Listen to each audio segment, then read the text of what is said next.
noches, qué gusto podernos encontrar en la pantalla de TN Todo Noticias. Bienvenidos a esta que es su emisión, su programa, junto a Julio Talamonte, y les estaremos compartiendo el análisis. ¿Cómo estás, Julio? Buenas noches. Gracias, muy buena noche a una elegante Sandy Monroy, como todas las noches. Hoy es 3 de octubre, y estamos agradecidos acá en TN23 en su programa Todo Noticias, el análisis de la noticia. Solo por mencionar por ahí un tema, hablaremos entre otras cosas de aquella agüita mágica que iba a sanar el lago de Amatitlán, a ver qué es lo que va a pasar. Así es uno de los temas que estaremos abordando con el análisis, pero también durante horas de la noche ha trascendido una noticia en Colombia, tendrá detalles aquí, pero es momento de conocer los titulares. Bienvenidos.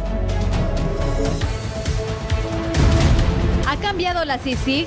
Tenemos la respuesta a esta pregunta en medio de los escándalos y polémicas en los que se ha visto envuelta la comisión. Se aproxima sentencia en el caso Lago de Amatitlán. Exploraremos qué se puede esperar en la conclusión de este caso en el que está acusada la ex vicemandataria Roxana Valdetti. ¿Cuáles son las causas de los embarazos en niñas? Las frías estadísticas muestran una situación preocupante. Exponemos la situación y cómo se podría abordar el tema. La primera visita de AMLO a Guatemala. Avanzan los preparativos para la 26ª Cumbre Iberoamericana, en la que se espera la visita del presidente electo de México. Sin visa estadounidense, Marta Lucía Zamora, quien laboró como jefa de la CICIG en Quetzaltenango, será acusada por la Fiscalía colombiana por presuntos actos de corrupción. Revés para Fujimori. Deberá regresar a la cárcel a cumplir una condena por abusos a los derechos humanos, luego que la Corte Suprema rechazara el perdón médico que había recibido.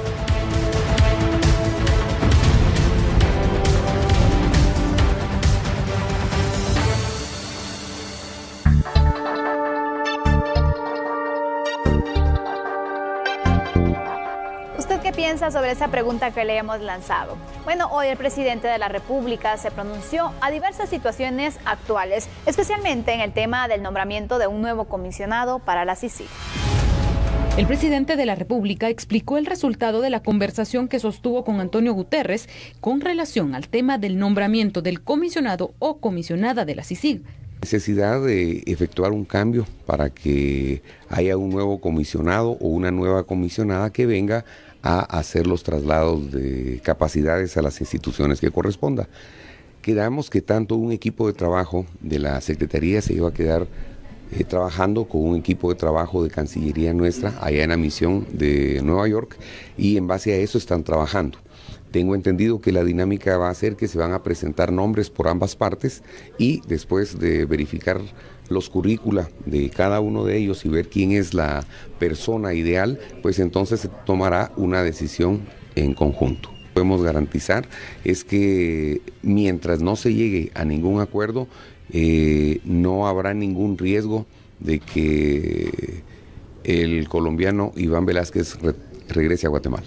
Aparte, el mandatario se refirió a los últimos fallos que ha emitido la Corte de Constitucionalidad. Hay grandes juristas que dicen que la Corte de Constitucionalidad ha infringido e invadido áreas que no debió haber invadido ni infringido, y también se dice que se han tomado decisiones políticas cuando lo que se necesita son fallos en base a justicia.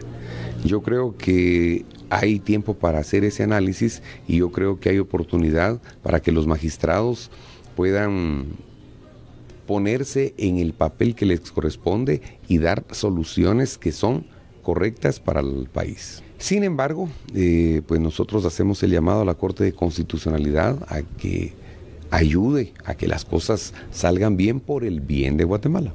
Ante la cercanía de los próximos comicios, el presidente se refirió al convenio de la CICIG con el Tribunal Supremo Electoral. ¿Por qué me preocupo? Porque el Tribunal Supremo Electoral ha sido una entidad que ha gozado de mucha credibilidad, que ha gozado de mucho respeto, y yo creo que no necesita ninguna intervención de ninguna clase. La segunda, creo yo que mientras más gente esté involucrada en una actividad, más riesgos hay de que se piense que hubo injerencia. Así es que yo le invitaría al Tribunal Supremo Electoral que, como el ente que es supremo, Tribunal Supremo Electoral, no deje que se empañe por ninguna razón. Vamos a analizar este tema. Empecemos diciendo lo siguiente: se ha evidenciado que CICIG en algún determinado momento desvió su rumbo y su misión. ¿Cuál es la misión para la cual fue creada? El combate a la corrupción y el combate a la impunidad en Guatemala. Y de alguna forma se volvió un actor cada vez más importante o entrometido, llamémosle de alguna forma también, dentro de la política guatemalteca. Varias situaciones se pueden tomar como ejemplo esta cuestión. Por ejemplo, la presión que en su momento ejerció desde el mismo Congreso de la República para que en aquel momento fueran aprobadas las reformas constitucionales, lo cual no pasó. Además, esa mediatización que se hizo de los casos, creando una gran expectativa, pero que todavía hay casos y la mayoría de ellos no han llegado al juicio oral y público. Además, el hecho de impulsar una justicia selectiva, una persecución penal de personas involucradas en hechos de presunta corrupción, pero algunos casos por ahí, como el caso Transurbano, que han quedado en el olvido. La firma de un convenio con el Tribunal Supremo Electoral para ser un actor dentro del próximo proceso electoral, lo cual está absoluta, completa y totalmente fuera del mandato del convenio de creación de CICIG. Y te diría una cosa más, Sandy. En las 3 etapas de CICIG, con los 3 comisionados, Castresana, Dalanese y Velázquez, pues han habido cambios entre cada una de ellas por la misma personalidad, forma de ser y de comportarse de cada uno de los comisionados en su momento. Te pregunto, para poder iniciar este análisis, Julio, ¿cómo era la CICIG hace 4 años? Bueno, la CICIG de hace 4 años era una CICIG que estaba más orientada al cumplimiento real de la misión de la misma. Y por eso es que podemos destacar y evidenciar situaciones que en su momento, creo yo, fueron bastante importantes para Guatemala. Es decir, ese inclusive hasta despertar de la sociedad misma, investigando casos en los cuales había un involucramiento de muchos funcionarios públicos en aquel determinado momento. Pero cuando se empieza a desviar el rumbo y, por ejemplo, ya no se litiga en tribunales, Sandy, sino que se litiga ante las cámaras, en los medios de comunicación, ahí ya se empieza a desvirtuar la cuestión, porque entonces son aquellas grandes conferencias de prensa con la situación de la expectativa de la ciudadanía, y tenemos el caso La Línea, el más viejo de los casos grandes que se tienen, 3 años y 6 meses, y seguimos esperando qué va a pasar con ese caso. Efectivamente, aquí se han dado entonces ciertos retrocesos, pero también algunos avances. Así es. Pudiéramos anotar entonces cuáles son los pros y los contras que se han tenido durante estos 4 años. Claro que sí.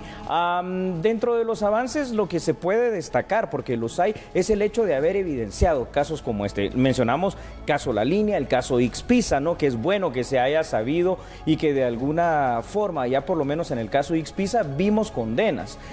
Pero recuerda también, al final de cuentas, cómo fueron las condenas. Terminaron siendo bastante cortas, no como la expectativa de la dimensión del caso Ixpisa. ¿Por qué? Es que recuerda cuántos guatemaltecos fueron afectados y cuántos guatemaltecos murieron en ese proceso. Es que esto es lo delicado. Pero bueno, dentro de las cosas positivas que ha tenido CICIG, creo yo, ha sido el haber trabajado también conjuntamente con una institución que es la que tenemos que entender, hay que fortalecer: el Ministerio Público, Sandy. No puede ser que el Ministerio Público al día de hoy tenga apenas un entre 33 y 36% de cobertura de los municipios totales que hay en Guatemala. Es muy poco. Ahí es donde tenemos que apuntalar el hecho de que los guatemaltecos combatamos verdaderamente y efectivamente la corrupción y la impunidad. Cuando hablamos de retrocesos, ¿qué fue lo que falló? ¿Qué faltó y qué marcó precisamente a la CICIG que ahora pues algunos incluso duden sobre este actuar que se tuvo? Sí, hubieron algunas situaciones ya que fueron cayendo dentro de las personalidades de cada uno de los comisionados. Recordemos, por ejemplo, el primero de ellos, Carlos Castresana, que era un comisionado que, al igual que Iván Velázquez, los dos eran muy protagonistas en cuanto a la televisión para los casos. En cambio, Francisco Dalanese tenía un bajo perfil, recordemos eso también, pero el bajo perfil llegó a ser tan bajo que, si queremos recordar un caso resuelto por la administración de Dalanese, nos quedamos con los brazos cruzados porque no lo hay. Entonces, yo creo que faltó, al final de cuentas, tal vez esa concentración de trabajo efectivo, eficiente, eficaz en lo que compete. Tal vez olvidarse un poco de esa costumbre que se instauró desde los tiempos de Claudia Paz y Paz como fiscal general de la República, que continuó y se fortaleció con Telma Aldana, de darle tanta publicidad a los procesos, porque los guatemaltecos tenemos que entender algo: se necesita combatir la corrupción y la impunidad en los tribunales, no ante los medios de comunicación social. Como noticia está bien, pero no esas convocatorias tan rimbombantes que al final de cuentas crearon esa expectativa grande, pero los resultados magros. Más de 100 casos en los 11 años que ha litigado CICIG, y podemos contar alrededor de 3 o 4 condenas reales. Julio, tenemos otros datos para poder ampliar entonces este análisis, y quiero que por favor me hagas, hablemos entonces de esos escándalos, de esos casos polémicos que ha liderado la CICIG durante estos 4 años, ¿te parece? Sí, claro que sí, Sandy. A ver, dentro de los principales escándalos que se dieron durante estos últimos 4 años, podemos mencionar algo que fue dramático: la muerte en condiciones y circunstancias tan terribles del exministro Pavel Centeno, que es lo que se dijo en aquel momento, que había sido un suicidio. Se suicidó de 2 disparos, es la gran duda, eso es imposible. Luego también mencionemos la muerte de lo que sucedió allá en Pavoncito con Byron Lima Oliva, que rápidamente CICIG dijo que pues cerró ese caso, ¿verdad? Ya no investigó más. El allanamiento ilegal a la casa presidencial, cuando lo que se tenía que allanar era la guardia presidencial, es decir, el cuartel de Matamoros, pero aún así ingresaron de esa forma arbitraria. Y por supuesto, en los últimos tiempos, cómo olvidar el caso de los Bitcoff, sin mencionar, Sandy, aquellas personas a las cuales no se les aplicó la medida sustitutiva por la presión ejercida por CICIG, hay que decirlo, ante los jueces, que lo que causó fueron muertes en prisión. Definitivamente. Tenemos entonces estos sombras y luces de CICIG en estos 4 años, y te pregunto, comparado entonces con el resto de comisionados, Iván Velázquez cobró mucho protagonismo en esta administración, estando frente entonces de CICIG. ¿Qué tan conveniente es que un comisionado pueda tener esta intervención? Y aparte de ello, es que busque hasta consensos con temas que al final no le corresponden a CICIG, como las reformas constitucionales. O el tema de las elecciones con el Tribunal Supremo Electoral, que no le corresponden a CICIG, ¿verdad? Esto realmente no es bueno. ¿Sabes por qué? Porque Guatemala, al final de cuentas, con toda esa historia que hemos tenido a lo largo de nuestra vida republicana, hay todavía por ahí resabios de aquellas figuras caudillistas, y muchos guatemaltecos se dejan guiar más que por la institucionalidad, por la persona, y entonces se hace un culto a la persona y no a la institución, un culto al hombre y no un culto al fortalecimiento institucional, y eso es lo malo. Es decir, yo creo que lo que se necesita no solo en CICIG, sino que en todas las instituciones, es que los funcionarios que están ahí cumplan simple y sencillamente con su misión de la mejor manera posible para fortalecer precisamente el trabajo que tienen que realizar, y eso no necesariamente requiere que sean personajes tan protagonistas, porque en ninguna otra parte del mundo esto es así. Tú no ves en Europa, en Estados Unidos, los fiscales diciendo: miren, tenemos tal situación, en grandes casos mediáticos, porque no se litiga, si se litiga en el tribunal. Así es. ¿Qué tanto se desvió entonces del rumbo de CICIG en estos años? Bueno, creo que poco a poco, tal vez sin darse cuenta, el guatemalteco mismo se olvidó del combate a la corrupción, a la impunidad, para pues poder involucrarse en esos temas que ya son propios de la política guatemalteca, y que, para finalizar este análisis, Andy, competen única y exclusivamente a los guatemaltecos, a sus ciudadanos como a sus instituciones. Ahí estuvieron luces y sombras en estos últimos 4 años de cómo desvió el rumbo CICIG. Y bueno, ahí está la información, el análisis. Recuerde que nosotros le damos elementos para que usted forme su propia opinión. Con esto vamos a la primera pausa. Excelente, Sandy. Luego regresamos con un caso que está dando de qué hablar en la Torre de Tribunales cuando regresemos. Somos a la media.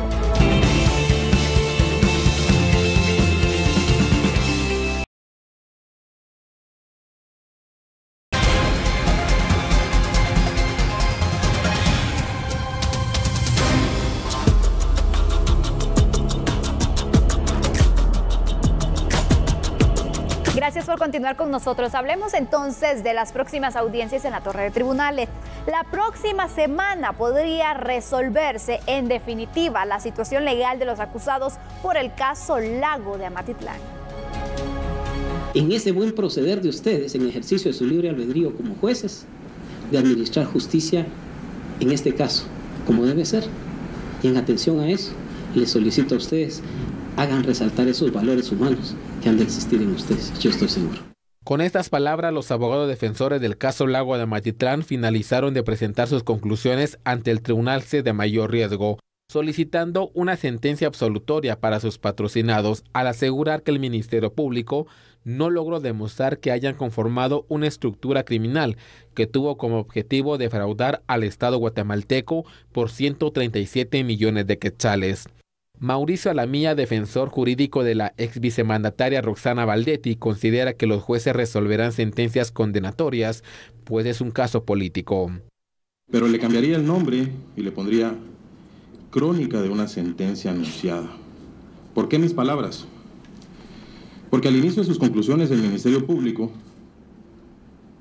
el representante del Ministerio Público, argumentó que se había quebrantado al principio la presunción de inocencia y que se solicitaba una sentencia de carácter condenatoria.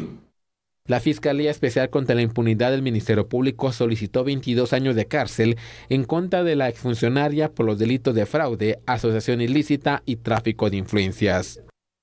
En lo que encontramos y el ordenamiento procesal penal nos indica que la acusación tiene que ser clara, precisa y circunstanciada, y en este proceso es lo que más hace falta, la precisión, la claridad. La próxima semana, los últimos dos acusados realizarán una última petición a la Judicatura de Mayor Riesgo, previo a decidir si son inocentes o culpables. Este caso Lago de Amatitlán fue revelado en el año 2016 por la Fiscalía Especial contra la Impunidad. Se acusa en él a varios funcionarios de AMSA con el apoyo de la exvicepresidenta Roxana Valdetti de adjudicar de una manera ilícita un contrato, escúchelo usted bien, por 22 millones de quetzales a una empresa la cual utilizaría una fórmula mágica para limpiar el lago de Amatitlán. Sin embargo, tras investigaciones se reveló que la tal fórmula era particular y principalmente agua con sal y por allí alguno que otro químico que realmente en el caso del lago de Amatitlán hacía efecto ninguno sobre toda la contaminación que existía. Entonces, ahí tenemos planteada la situación. Ya dentro de poco se espera que la próxima semana, Sandy, se dicte un fallo, como realmente se llama, y este fallo solo puede ser en dos vías, o absolutorio o condenatorio, pero creo que la evidencia es completa para que sea de esta segunda forma condenatorio. Ya que hablas de evidencia, Julio, quiero que resaltemos las principales evidencias que se tienen en este caso, claro, y que podrían ayudar entonces a la condena. Fuera del tema testimonial, del tema documental y de sobre todo los millones que fueron tantos que se perdieron en esta situación, creo que hay dos cosas específicas. El tema de la plata, ¿verdad?, la cual fue mal utilizada o malversada, y sobre todo el tema de la fórmula, que al hacer el análisis químico pertinente por parte del INASIF se demostró que es simplemente básicamente agua con sal que no causa ningún efecto positivo. Entonces ya solo esas dos cosas son contundentes para decir agua con sal no puede costar tantos millones, y entonces aquí lo que hubo fue un grave caso de corrupción. Definitivamente. Por ejemplo, en el caso de los exfuncionarios, sí, ¿qué tanto hay en contra de ellos como para decir, bueno, yo no sabía que en realidad lo que nos dieron era esto, por si se quieren respaldar de esa versión, ¿verdad? Sí. O si existe prueba contundente para decir, no, hubo un acuerdo. No, sí, aquí hay una situación bastante clara en este caso, es decir, la hilación del mismo permite ver cómo de forma anómala completamente se contrata a una empresa de un ciudadano que es de nacionalidad judía, ¿verdad? Y de alguna manera sin contratar o licitar a otras empresas, se ordena la compra a AMSA por 22 millones de esta fórmula, la cual se aplica y no tiene ningún efecto. Entonces aquí los funcionarios manifestaron no solo el interés, la voluntad, sino que al final de cuentas la compra y transacción de esta situación, en la cual pues obviamente el menos beneficiado iba a ser el lago y la población, sino que estamos hablando de que esos millones de quetzales se fueron para otra parte, para otros bolsillos, para otros intereses, que es lo que tanto duele, ¿verdad? Porque ese dinero es tuyo, es suyo, es mío, es de todos. Son distintos delitos por los que se les acusa entonces sí a ellos: asociación ilícita, correcto, fraude, incumplimiento de deberes, son varios, Julio. ¿cuánto tiempo se les podría dar a estas personas de prisión? Eso es lo curioso, Sandy. La pregunta me parece bien pertinente porque el Ministerio Público, ya haciendo sus alocuciones y alegatos finales, pidió una sentencia de 22 años. Si sumamos cada uno de estos delitos, pareciera hasta este punto como que 22 años termina siendo corto por el concurso que hay ahí de delitos. ¿Qué es concurso de delitos? Precisamente que se tipificaron y se tuvieron que dar los 3 o 4 de manera conjunta. Entonces, si a esto le sumamos que va a ser analizado por el tribunal y a través de la sana crítica razonada, ellos pueden confirmar que sea 22 años o de pronto que sea menos. A ver qué es lo que sucede, pero parece muy poco. Veamos más información, por favor, Sandy, contigo, con los televidentes, porque esto es importante para el análisis. El agüita mágica de Amatitlán. Este dinero, fíjate, esto está evidenciado, fue desviado a empresas de cartón, las famosas offshore, y personas particulares.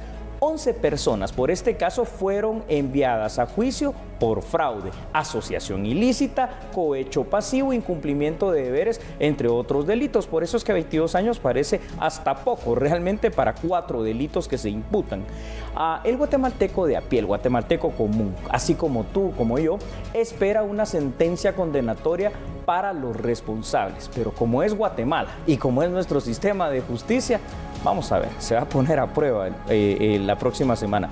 Yo lo digo en el sentido de que el caso de Ixpisa, sigo pensando que las sentencias dejaron mucho que desear. Se esperaba más de lo que al final se obtuvo. Tú dices entonces, el Ministerio Público solicita 22 años, haciendo la sumatoria sería más. Muchísimo más. ¿Será acaso que el Ministerio Público está consciente o considera que no existe la prueba suficiente para poder imputarles todos estos delitos? No creo, Sandy, no creo. Yo creo que ellos tienen muchos argumentos de certeza que los hemos evidenciado en este mismo momento acá en A la Medida, para demostrar, por ejemplo, un delito tan sencillo que puede tener hasta 12 años de condena, solo la asociación ilícita. ¿Por qué asociación ilícita? Porque no participó una persona, sino que fueron más de 3. Entonces ya solo ahí tenemos una condena máxima que pudiera llegar a 12 años. Si le sumas todo lo demás, siento que fue un poquito timorata la forma en que el Ministerio Público lo pidió. Creo que ellos sí tienen los argumentos y la prueba fehaciente, pero también tendrán sus razones, ¿verdad? ¿Por qué están solicitando estos años? Ahora, una cosa, supongamos que sí se cumpla la sentencia y la ratifique así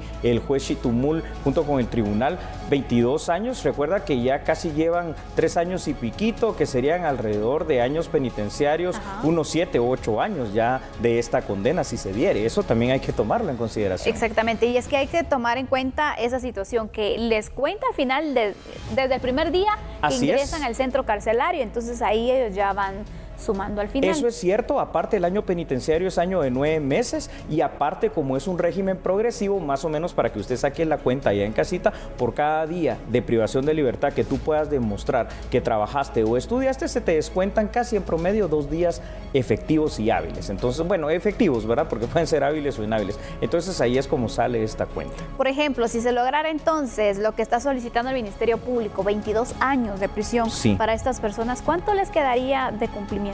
Fíjate que eso, ahorita no hago el cálculo mental, sería más o menos unos entre 10 y 11 años calendario, de los cuales con el régimen progresivo, cuando cumple la mitad de la pena, si los delitos lo permites, puedes pedir alguno de los beneficios y ya puedes pedir tu libertad, por ejemplo, anticipada. Y entonces ahí es donde está la cuestión. Si ya están por cumplir 4 años de privación de libertad, estaríamos hablando de un año más. Ojo.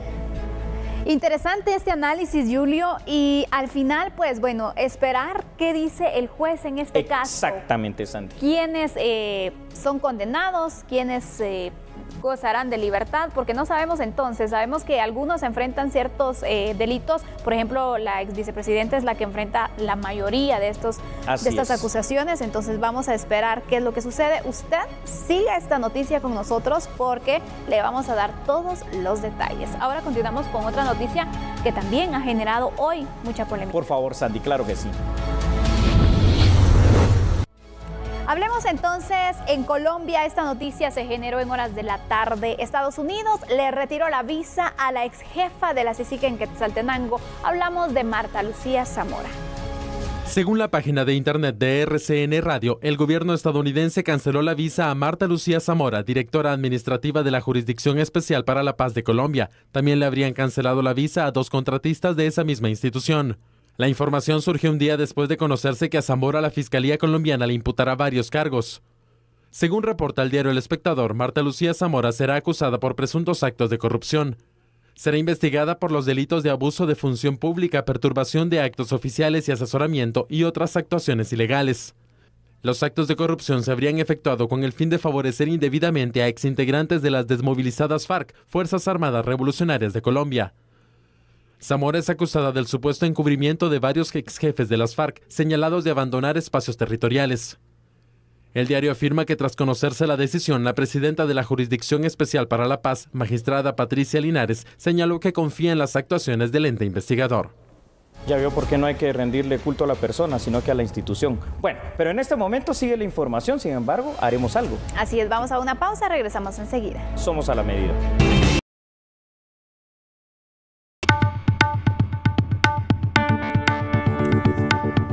Hablemos de un tema que preocupa al país, los embarazos en menores de edad. El Observatorio en Salud Sexual y Reproductiva reporta al 31 de agosto 53.913 niñas y adolescentes comprendidas entre los 10 a 19 años que han dado a luz. Imagínense, veamos los datos.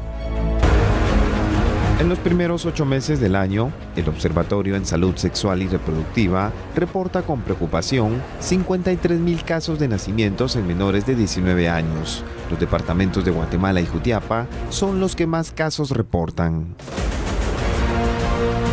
Tenemos cifras preocupantes.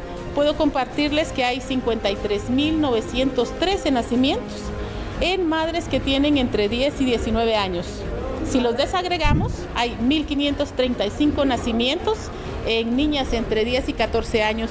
Los departamentos como Huehuetenango, Guatemala, Jutiapa siguen encabezando estos nacimientos secundarios a violencia sexual, porque recordemos que toda relación sexual con una persona menor de 14 años es violencia sexual. Y si hay embarazo, es violencia sexual con agravación de la pena. Y si hablamos de nacimientos en madres adolescentes, entre los 15 y los 19 años, tenemos 52.378 nacimientos. Realmente nos preocupan los datos. Pensamos que como Estado deberíamos estar preparados para ofrecer a estos nuevos ciudadanos y ciudadanas condiciones para cubrir sus necesidades básicas. Según Mirna Montenegro del Observatorio, en los últimos años se reporta un incremento considerable de niñas que quedan embarazadas antes de cumplir la mayoría de edad. Y es que, ¿qué le puedo decir? Niñas y niños teniendo niños. 1 de cada 5 adolescentes entre los 15 y 19 años han sido madres o está embarazada. Esto según la encuesta nacional de salud materno-infantil realizada en el año 2015. El 26% de los partos atendidos en Guatemala son de niñas y adolescentes de entre 10 a 19 años. Esto es dramático. Según el Fondo de Población de las Naciones Unidas, las niñas menores de 15 años tienen 5 veces más probabilidades de morir durante el embarazo o el proceso del parto que las mujeres mayores de 20 años. Como sea, con estas primeras informaciones para poder hacer el análisis, termina siendo una situación, yo te diría, Sandy, dramática, preocupante, no sé cómo definirla. Definitivamente, Julio, porque nos ponemos a pensar que el hecho de que una niña esté enfrentando este reto tan grande, sí, una situación de adultos, le quita los sueños, en muchas ocasiones ya no siguen estudiando. Les cuesta obviamente conseguir un trabajo digno porque piden estudios. Y si no los tienen, entonces ¿cómo van a enfrentar? No se puede. Necesitan mantener también a su familia. Totalmente cierto. O sea que aquí están pasando varias cosas. Fíjate, Sandy. Primero, no hay una educación de carácter de orientación sexual en casa porque no se da o raras veces se da. Terminan siendo a veces los jóvenes, entre comillas, los que más saben de esto. Y vemos que no lo saben muy bien, ¿verdad? Luego, en las instituciones educativas como que tampoco se le da muchísimo interés a este tema. Pero aparte de ello, yo creo que ya también es una cuestión personal. El llamado hoy en esta noche, si me permites, es para ti, adolescente que nos estás viendo, a que pienses bien, porque con un acto tan sencillo, aparentemente como el acto sexual, puedes truncar tu vida, puedes truncar tus sueños, truncar tu futuro y es más, hacerle daño a una persona que sería el producto del embarazo que no tiene la culpa de lo que estás haciendo. Definitivamente, marca a ese bebé. Así la falta de experiencia, aparte de todo, la preparación. En estos casos, por ejemplo, los embarazos de menores, se ha mencionado en este estudio, no están preparadas ni física ni psicológicamente. Cierto, Sandy. Sandy. Sí, porque son personas todavía que están en aquella etapa de formación, de la transición, de que fueron niños y están empezando, todavía no son adultos y en esa adolescencia, en esa rebeldía, en eso de saber qué quieren ser en la vida, se meten literalmente, como decimos a Guatemala, a camisa de 11 varas, porque tú lo dijiste muy bien, si aún ya de adulto es difícil y uno cuando le avisan, mira, vas a ser papá, te quedas así como que... te emocionas, pero piensas en todo lo que se viene, pues. Exacto, porque es una gran responsabilidad, claro. Responsabilidad, Sandy, para toda la vida. Imagínate en esas edades, o sea, ¿cómo? Normalmente, ¿qué es lo que pasa? Los padres, los niños, los varones no se hacen responsables, entonces terminan siendo las niñas las que quedan con toda la carga, la marca, y termina siendo la familia materna la que se ocupa de este niño. Pero ¿cómo podemos hacer, Julio, para cambiar esta situación cuando, por ejemplo, el tema de educación sexual en casa es un tema tabú? Exacto. Es algo que no se habla, iniciando por algo, que ni siquiera las partes íntimas la llaman como deberían de llamarse. Correcto, tienes tu razón. En lugar de hablar simple y sencillamente que la mujer tiene una vagina y el hombre tiene un pene, le dan cualquier otro nombre. Y entonces ya desde ahí... Para que no se escuche mal.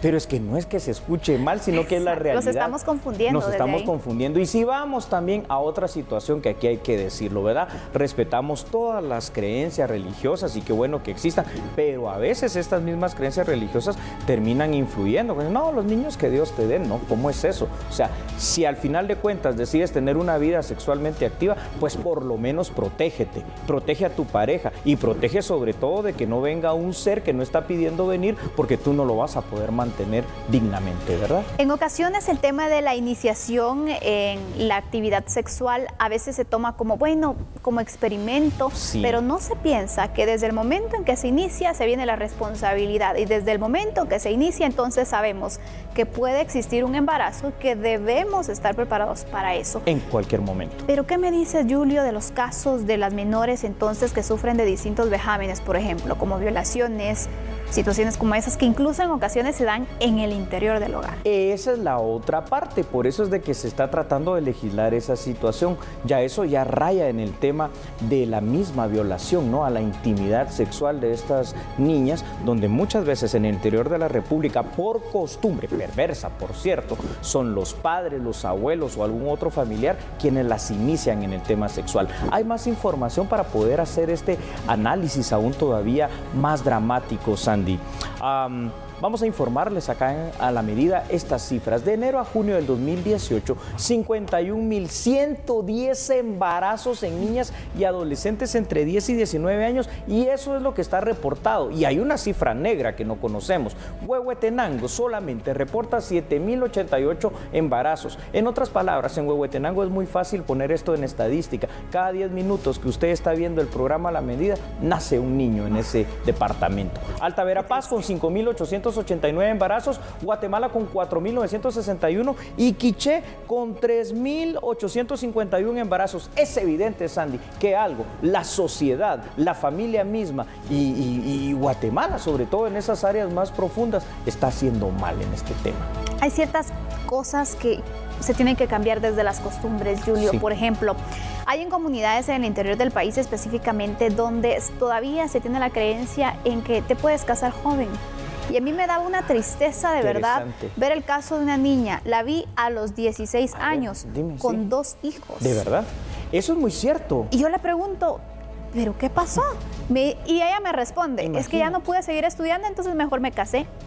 ¿Cómo es posible, Julio? No es eso, no es eso. Es que mientras no se le brinde precisamente a los niños y a nuestros jóvenes la oportunidad de serlo, de estudiar, de formarse, de llegar a hacer algo en la vida, entonces va a seguir pasando esta cuestión. Y digamos algo también, ¿verdad? Los resabios del machismo que quedan. Machismo que muchas veces el mismo hombre fomenta, pero ojo, también algunas mamás tienen la culpa en este machismo. Cuando vienen y le dicen a la niña, por ser niña, dentro de los hijos, atendé a tu papá y atendé a tus hermanos o lavar los platos por el simple hecho de ser mujer. son cuestiones que, aunque parezcan mínimas, van influyendo en todo esto y van creando una cultura que al final de cuentas permite esto. Desde la parte estatal, la Presidencia de la República de Guatemala, a través del Consejo Nacional de la Juventud, tiene un programa que se llama Planea, que lo que hace es tratar de evitar a través de charlas que las jovencitas queden concientizadas en cuanto a que no se embaracen. Pero estos esfuerzos todavía deben de ser mucho mayores, en todos lados, en la familia, en las escuelas, en las iglesias y en todos lados. Definitivamente. Pensemos entonces que se dice la niñez es el futuro del país. Es cierto, pero ¿qué futuro es el que estamos formando en este caso? ¿Qué oportunidades le estamos negando? Y aparte, los derechos básicos, la educación, la salud, Julio. Cero. Y en ocasiones no se cumple. Concluimos con este tema dejando ese mensaje, que desde el hogar también se puede hacer algo. Padre de familia, es momento de que usted pueda reforzar esa comunicación en casa, para de esta manera entonces también orientar y apoyar a sus hijos en estas situaciones para evitar que vayan a buscar esas preguntas que tienen afuera del hogar. Continuamos con otras noticias.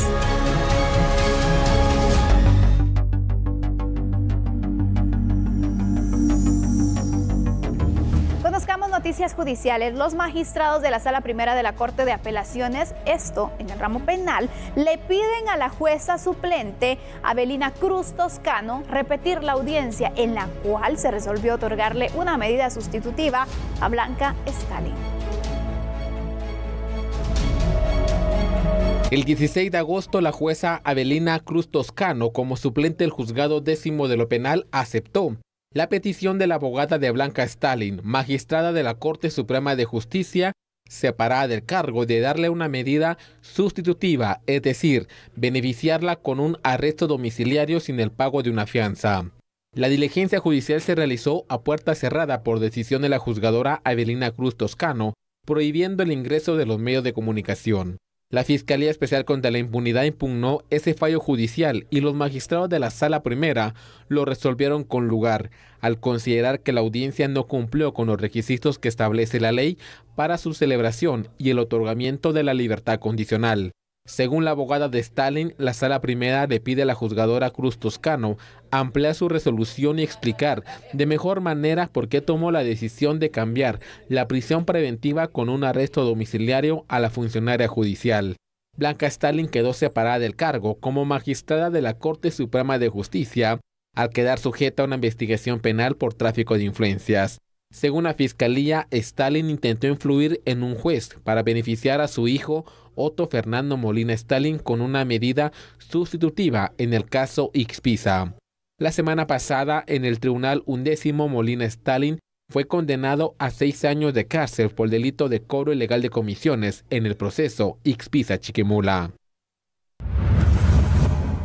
Bien, en otras noticias, autoridades de CGPLAN y del INE han dado a conocer que cerca del 50% de municipalidades no han presentado su información sobre la regularización de su territorio. Aquí en A la Medida, la información.